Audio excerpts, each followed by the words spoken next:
नमस्कार,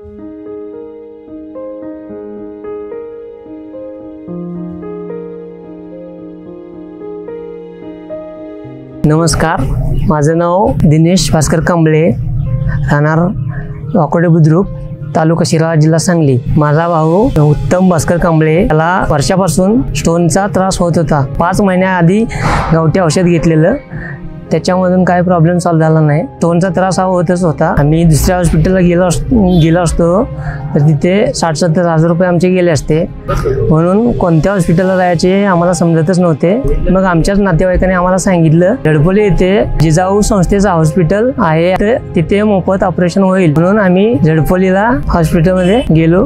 तिथल्या डॉक्टरांनी सांगितले की सोनोग्राफी केली आणि सांगितले की यांचं ऑपरेशन करावे लागेल। 2 ते 3 दिवस ऍडमिट करून घेतले आणि लगेचच त्यांचं मोफत ऑपरेशन झालं। जिजाऊ संस्थेचे संस्थापक निलेश सांबरे साहेब यांचे आभार मानले।